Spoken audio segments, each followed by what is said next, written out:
Renae, Bobby, what an absolutely fantastic show. It's absolutely fascinating watching two business owners that have, gone out on their own and created something.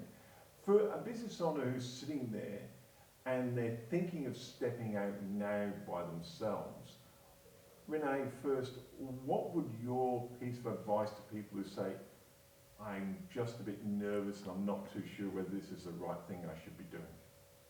Okay. So for people that are starting to think about a business... Sorry. Bobby, that one? That one? Yeah. Okay, I'll start again. Okay. My bad, sorry. So for people that are just starting to think about a business or a brand and you're not really sure what to do first, my biggest recommendation is to pick a few people that you know really well. Hopefully they're not all the people that are just going to say yes to everything, because you need those real people in your life as well. Would be to start talking to people that you really trust about your idea. Gauge their reactions.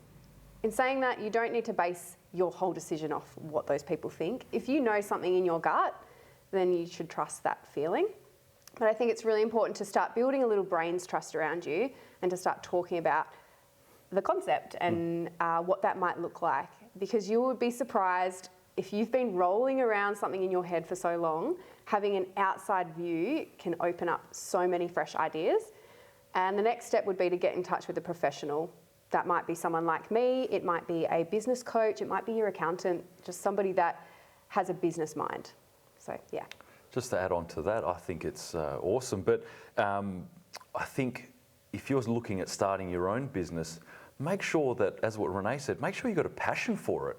Because, with Renae being an accounting background, not really her thing, me loving accounting, wanting to start my own business, and that in accounting, I think that's really imperative for everyone out there. If you don't have a passion, what's your end goal for this business? Is it a money turnaround? Because money may not be everyone's motivator. So make sure that you've got your own motivation for what you want to achieve with this business. Secondly, it would be start small. Make sure you do take the right steps at the beginning to ensure your long-term goal is met. So reverse engineer where you want to be, so then your systems and processes at the beginning are in tune and in line with where you want to head, because that's one of the biggest downfalls I've seen in businesses, growing too fast without having the right systems in place. Bobby, that was really interesting what you said then. We hear a lot of talk, Simon Sinek made it really popular again, about knowing your why. And when you went into business yourself, was that forefront in your mind? Did you actually go through that why process? So everyone out there, making sure that you know your why and understand what you want to achieve with this business. So the process of getting to that why, which is, I guess, a better question for you, Renae, being a brand agent consultant. Yeah. But for us, what was the reason I wanted to go into business? And myself and Crystal, I should say, well, we both found that, Crystal being an accountant as well, we found that what value were our current clients in our previous firms receiving from us. I felt that there was a change with how business is going to be done now and well into the future. Renae mentioned it off air before about compliance. It's just people don't have the shoebox of receipts anymore. Everything's at the touch of your fingertips on software like Xero, QuickBooks, MYOB, whatever it may be. You can access that at any point in time. So from at our I guess aspect was, well, if clients can already see that and do their own reconciling, our job's redundant. So how do we not make that redundant? So our why was to ensure that people knew where they wanted to head in a business sense, and I use that word again, reverse engineering. We advise people on a quarterly or monthly or even annually basis that where do they want to head in the next 3, 6, 12, 24, 10 years, whatever it may be. Because if you don't know where you're going to head, you're not going to know the small steps, the short-term goals which you need to achieve. Yeah. And I think with a lot of people really struggle to articulate their why. Even I find it hard sometimes. I know, intrinsically, I know why I do what I do. But if you ask me to give you a sentence about that, it'll change every time I say it. And that's because I'm creative, that's what I'm going to put it down to. But I think knowing your why is really important as a brand because it really helps you. I know I keep saying it helps you to make decisions, but if you're in line with the value of your business, and if those business values are in line with your personal values, it's going to make those decisions so much easier. It's also, I mean, not all of them are going to be easy decisions, but it makes it easier to make a good or a bad decision. I think having a why that you can articulate would be a really good goal. So that's one of mine. When people, you talk then about the why, but more along the purpose of their business and where they want to take their business. Do you find in business owners there's a fear to grow because they fear they won't be able to control it? What do you say around that? Do you want to go first on that one? So people that are wanting to grow but have that effective, well, I like to call it the fear of failure, because if they grow, what happens if they fall? And how are other people going to look at them? And if they're heavily on social media, what are they going to see if you're there one day and the next day you're not? So the biggest thing for us, I'll use us as an example again. So where would it be? Nearly 2 years ago, we were at a business, well, my business, our business, 2 people, Crystal and myself. And then we were just working 18 plus hours a day, and it was getting ridiculous. So we had this idea of we need to hire someone. And then we thought, how can we afford to hire someone? And then when we hired Tegan, it was, oh, this is the biggest blessing in disguise. And that allowed us to grow significantly. Now we're at a point where, Tegan's at a point where she's no longer doing part-time admin, part-time accounting. She's now our full-time accountant. So we've now had to hire another person. And for all the people out there in YouTube world who may not know, Crystal and myself are expecting a little baby girl in the next few months. So we're at another point where, we're not going to be there that often, and we don't want to make our clients less valued, so we need to hire someone else. So that's just another point of where you need to be in business. I mean, we're nearly 3 years in, less than a week to go and we'll be 3 years in. And I think at every point in time, you need to reevaluate where you want to be and how you're going to get there. And if that takes a small sacrifice for outsourcing some work, so that's outsourcing your social media to, or no longer you, but a branding agency that does social media marketing, or for us, hiring a new staff member so we can get more time back in the day, be it sacrificing some money in our pockets. But I think at the end goal, all those little short-term setbacks are really going to inflate your business numbers out there. So, Renae?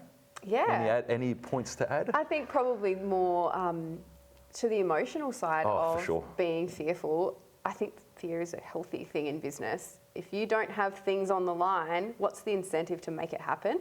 So as much as it's sort of more comfortable to sit back and have this idea, and it's really glamorous when you have this idea for this business and you think, and you sit there and you never actually take action because you're scared.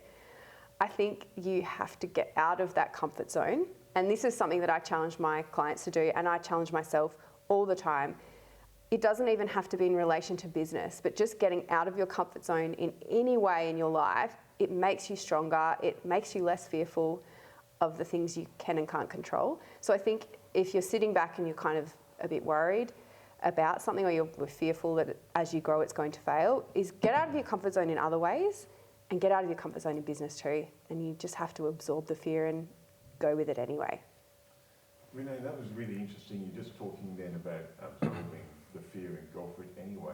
And you've been in business for a little while now. How important do you think it is for businesses to revisit themselves, reinvent themselves, and continually try to change and update? Or do you think they need to just contain that? What's your take on that?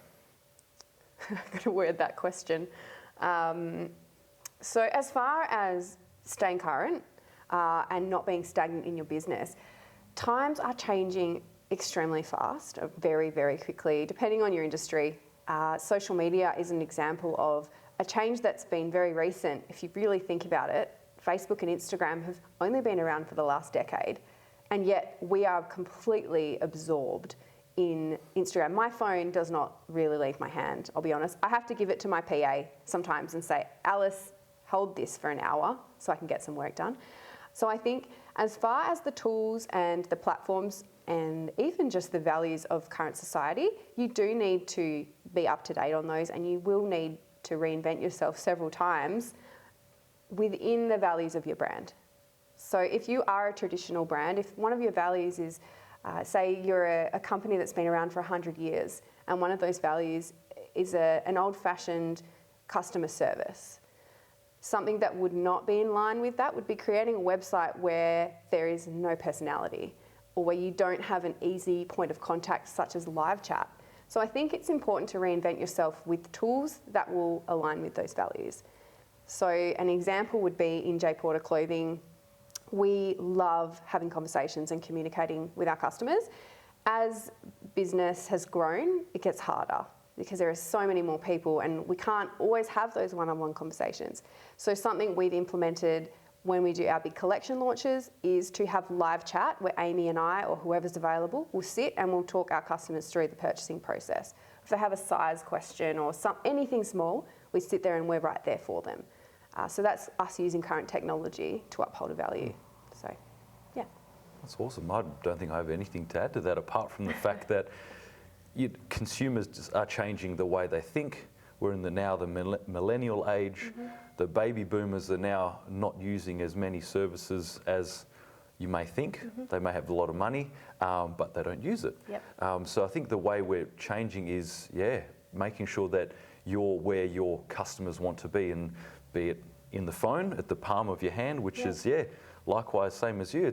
My phone doesn't leave my hand too much to many arguments with Crystal, but Yeah. but yeah, it's a fact. Yeah. And you're right, social media has only been around for a decade, and it's blown up people's lives. Where What's next? What's next? What is it? Will we all be wearing eyeglasses with our social media feed rolling down? I don't know. Yeah.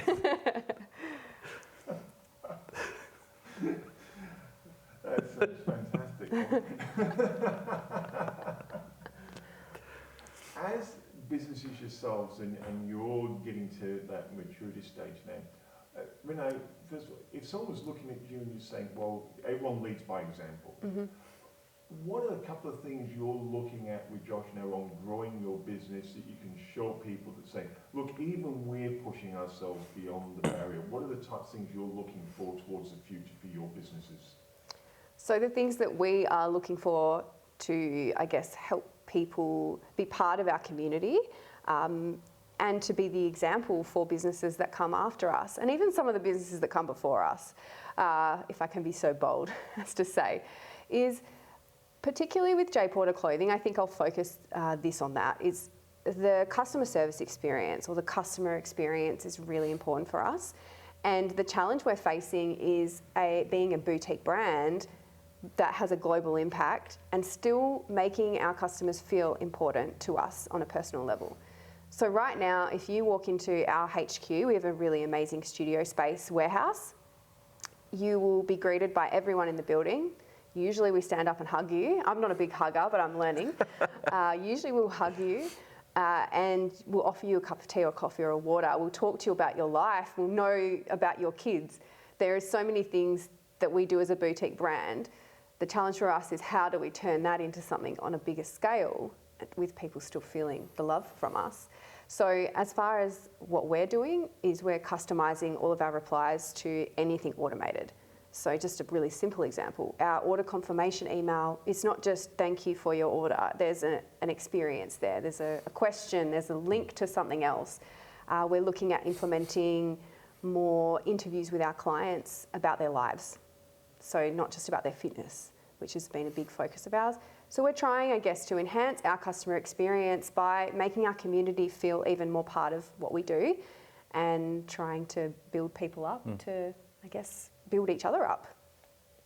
I guess that leading on from that about being a boutique brand as well, as we are growing and as you're growing, you just have to keep the same values as you do grow so that you don't lose sight of where you came from. Yep.